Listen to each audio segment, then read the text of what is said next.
rally യൂഫ്രട്ടീസിന്റെയും ടൈഗ്രീസിന്റെയും ഇരുകരങ്ങളെയും തലോടുന്ന ശാന്തതയോടെ പഴുന്നാനയുടെ പ്രാന്തപ്രദേശങ്ങളെ ചുറ്റിക്കറങ്ങി മസ്ജിദ് പരിസരത്ത് പരിസമാപ്തി കുറിക്കുമ്പോൾ പഴുന്നാനയുടെ ആശയവും പ്രത്യാശയവും പ്രതീക്ഷയുമായ മീലാദ് മതസൗഹാർദ്ദ കൂട്ടായ്മയുടെ നേതൃത്വത്തിൽ നെഹ്ജുൽ ഹുദ മദ്രസ ഹാളിൽ വെച്ച് ഇമ്പമേറുന്ന ഇശലിന്റെ ഈരടികളോടെ നടത്തപ്പെടുന്ന മൗലിദ് സദസ്സിന് പഴുന്നാന മഹല്ല് നിവാസികളെ ആത്മീയതയുടെ ആരാമത്തിലേക്ക് കൈപിടിച്ചാനയിക്കുന്ന മഹല്ല് ഖത്തീബ് യൂസുഫ് അലി ബാഖവി ഉസ്താദ് നേതൃത്വം നൽകുമ്പോൾ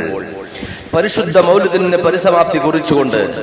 പരമ്പരയായി കൈമാറി കിട്ടിയ അറിവിന്റെ പവിഴമുത്തുകളെയും മദീനയിലെ രാജകുമാരന്റെ അനശ്വരമായ ഹദീസുകളെയും അനേകം മനസ്സുകളിലേക്ക് നുകരാൻ പാകത്തിൽ പകർന്നു കൊടുക്കുന്ന പണ്ഡിത പ്രഭാ ബഹുമാന്യ മുദരിസ് സൈനുൽ ആബിദീൻ അഹ്സനി ഉസ്താദിന്റെ കണ്ണും കൽബും നിറയുന്ന പ്രാർത്ഥനയോടെ അവസാനിപ്പിച്ചതിനു ശേഷം അക്രിം ജറഹു വലൗ കാന കാഫിറുൻ, നിന്റെ അയൽവാസി അവൻ ഏത് ജാതിയാണെങ്കിലും മതമാണെങ്കിലും വർഗവർണ്ണ ഭേദമന്യേ അവരെ നിങ്ങൾ സ്നേഹിക്കുകയും ബഹുമാനിക്കുകയും വേണമെന്ന പ്രവാചക വചനങ്ങളെ അന്വർത്ഥമാക്കി